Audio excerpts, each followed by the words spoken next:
نحمده ونصلي على رسوله الكريم اما بعد فاعوذ بالله من الشيطان الرجيم بسم الله الرحمن الرحيم باب فضل صلاة الضحى وبيان اقلها واكثرها واوسطها والحث على المحافظة عليها نماز چاشت کی فضیلت، اس کے کم، زیادہ اور درمیانی مقدار اور اس کی پابندی کرنے پر ابھارنے کا بیان۔ عن ابی ہریرہ رضی اللہ عنہ قال اوصانی خلیلی صلی اللہ علیہ وسلم بصیام ثلاثة ایام من کل شہر ورکعتي الضحى وان اوتر قبل ان ارقد متفق علیہ۔ حضرت ابو ہریرہ رضی اللہ تعالی عنہ سے مروی ہے، فرمایا مجھے میرے خلیل صلی اللہ علیہ وسلم نے نصیحت فرمائی کہ ہر مہینے میں 3 روزے رکھوں، چاشت کی 2 رکعتیں پڑھوں اور سونے سے پہلے نماز وتر ادا کروں۔ یہاں پر ضحیٰ کا لفظ عربی میں آیا ہے۔ ضحیٰ سورج کے نکلنے کے بعد اس کے بلند ہونے اور اس کے خوب چمک جانے کے وقت کو بولتے ہیں۔ قرآن پاک میں بھی ایک سورت الضحیٰ کے نام سے ہے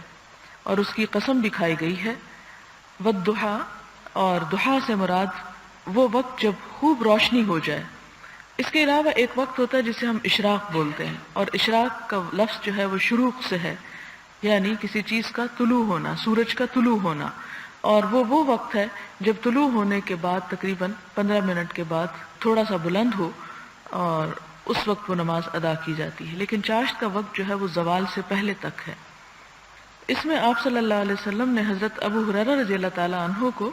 3 چیزوں کی نصیحت فرمائی۔ ایک یہ کہ 3 روزے مہینے میں، اور یہ ہر مہینے میں مراد اس سے مسنون روزے ہیں، انہیں ایام بیض کے روزے کہا جاتا ہے، یعنی 13ویں، 14ویں اور 15ویں کا روزہ۔ کہا یہ جاتا ہے کہ جب چاند اپنے پورے جوبن پر ہوتا ہے، اپنے عروج پر ہوتا ہے، تو اس وقت اس کے اثرات جو ہیں انسانی طبیعتوں پر بھی ہوتے ہیں، اور اب تو یہ ایک سائنٹیفک فیکٹ بن چکا ہے اور سب لوگ اس بات کو جانتے ہیں کہ خاص طور پر آپ نے دیکھا ہوگا کہ سمندر کی لہریں جو ہیں وہ مہینے کی ان 3 راتوں میں زیادہ اونچی ابھر کر آتی ہیں۔ چاند کے اندر بھی پانی ہے، انسانی جسم کے اندر بھی پانی پایا جاتا ہے، تو جب وہ اپنے پورے یعنی فل مون ہوتا ہے، اس وقت اس کی روشنی جو ہے وہ انسان کے اوپر اثر انداز ہوتی ہے۔ اور اس بات کی بھی تحقیق کی گئی کہ مہینے کی کون سی تاریخیں ایسی ہوتی ہیں کہ جب طلاق ریٹ سب سے زیادہ ہوتا ہے، یعنی یہاں تک بھی دیکھا گیا، اور وہ بھی یہی دن سامنے آتے ہیں۔ یعنی اس میں انسان اپنی طبیعت کے اندر ایک جوش، ایک جوبن اور ایک خاص کیفیت پاتا ہے اضطراب یا بے چینی کی،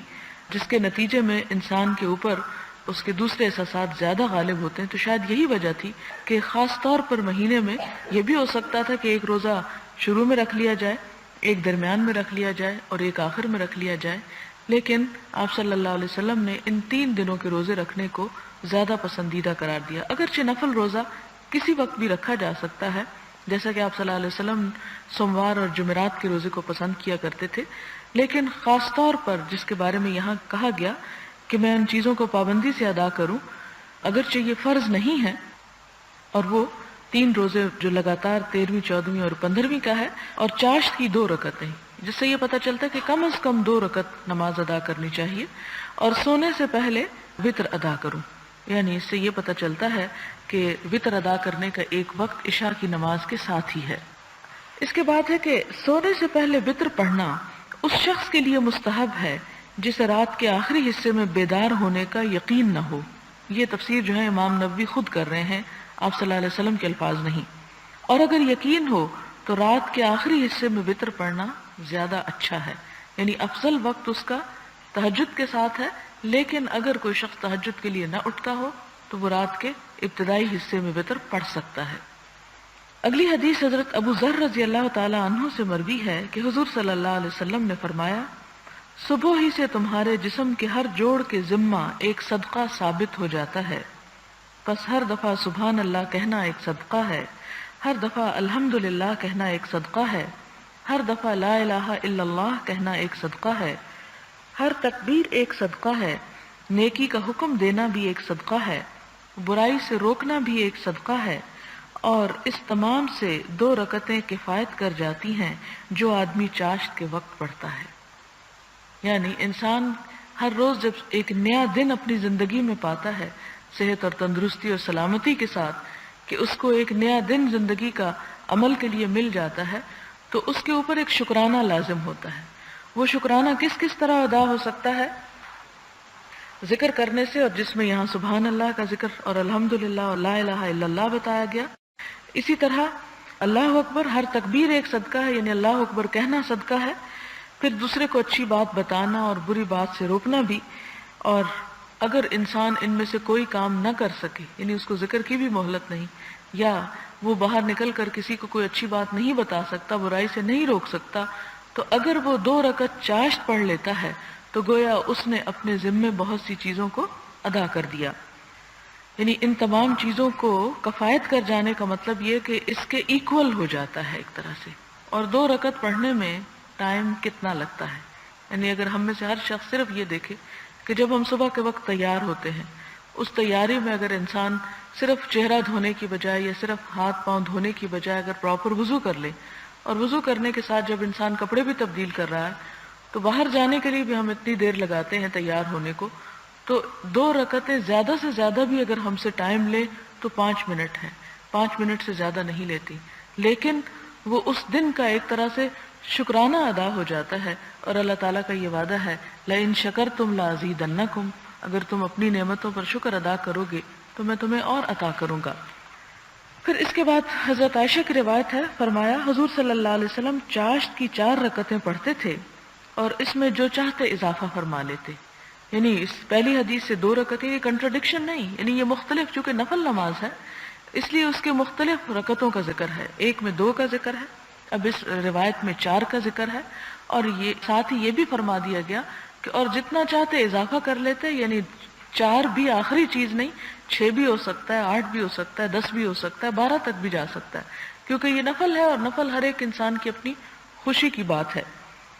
حضرت ام ہانی فاختہ بنت ابی طالب رضی اللہ تعالی عنہا سے مروی ہے، فرمایا میں فتح مکہ کے سال حضور صلی اللہ علیہ وسلم کے کاشانہ اقدس پر گئی، یعنی آپ کے گھر تشریف لے گئی۔ میں نے آپ کو غسل کرتے ہوئے پایا، یعنی جب پتہ کیا ہوگا تو آپ اس وقت نہا رہے تھے۔ جب آپ غسل سے فارغ ہوئے تو آپ نے 8 رکعتیں پڑھی اور یہ چاشت کی نماز تھی۔ یعنی یہاں سے ہمیں تعداد کیا پتہ چل رہی، 2 بھی، 4 بھی اور 8 بھی، اور یہ مسلم کی ایک روایت کی عبارت کا اختصار ہے۔ اور آپ دیکھیں کہ 8 خاص طور پر کیوں پڑھی، کہ اس دن مکہ فتح ہو رہا تھا، اللہ تعالیٰ نے ایک بہت بڑی نعمت عطا کی اور ایک بہت بڑی خوشی کا موقع تھا، اور جتنی بڑی خوشی اللہ تعالیٰ دے اتنا ہی بڑا شکر جو ہے انسان پہ لازم ہو جاتا ہے، اس لیے اس روز آپ نے رکعتوں کی تعداد میں بھی اضافہ فرمایا۔ باب تجوز صلاة الضحى من ارتفاع الشمس الى زوالها والافضل ان تصلى عند اشتداد الحر وارتفاع الضحى۔ ارتفاع آفتاب سے لے کر، یعنی سورج کے بلند ہونے سے لے کر زوال آفتاب تک، یعنی ظہر کی نماز سے پہلے جب سورج کا زوال ہوتا ہے اس سے پہلے تک نماز چاشت پڑھنے کے جواز، اور خوب گرمی کی حالت میں جب کہ آفتاب خوب بلند ہو گیا ہو اس وقت چاشت پڑھنے کے افضل ہونے کا بیان۔ یعنی یہ نماز بعض لوگ اسی لیے اشراق اور چاشت کو ایک ہی نماز قرار دیتے ہیں کہ اگر اشراق پڑھ لیے تو گویا چاشت بھی پڑھ لی، اور اگر چاشت پڑھ لی تو اشراق بھی پڑھ لی، یعنی چونکہ یہ نفل نماز ہے اس لیے اس کے نام الگ بھی رکھے جا سکتے ہیں اور ایک نام بھی ہو سکتا ہے۔ تو یہاں پر یہ بتایا جا رہا ہے کہ اگر اس کو تھوڑا تاخیر سے پڑھا جائے تو زیادہ افضل ہے، لیکن ان لوگوں کے لیے جو جیسے تہجد پڑھتے ہیں اس کے بعد بیٹھ کے ذکر کرتے ہیں، پھر فجر پڑھتے ہیں، پھر کچھ ذکر کرتے ہیں، پھر سورج نکلنے کے بعد انتظار کرتے ہیں، تو وہ نکلنے کے فوراً بعد پھر نفل پڑھ کے جو اٹھتے ہیں تو وہ ایک خاص مخصوص ایک عبادت ہوتی ہے۔ اس صورت میں تو ابتدا میں ہی پڑھ لینا بہتر ہے، لیکن اگر انسان اس سارے عرصے میں عبادت کے لیے نہیں بیٹھا ہوا تو اس شکل میں ذرا تاخیر سے پڑھنا زیادہ ثواب کا سبب ہے۔ اس کی کیا دلیل ہے؟ حضرت زید بن ارقم رضی اللہ تعالی عنہ سے مروی ہے کہ انہوں نے کچھ لوگوں کو نماز چاشت پڑھتے ہوئے دیکھا تو فرمایا کیا ان کو معلوم نہیں کہ اس کے علاوہ دوسرے وقت میں نماز چاشت پڑھنا زیادہ بہتر ہے؟ بے شک حضور صلی اللہ علیہ وسلم نے فرمایا صلاۃ الاوابین، اور صلاۃ الاوابین سے مراد یہاں نماز چاشت لیا گیا۔ اس وقت پڑھی جائے جبکہ اونٹوں کے بچے گرمی محسوس کرتے ہیں. یعنی آپ نے کبھی گاؤں کی زندگی دیکھی ہوگی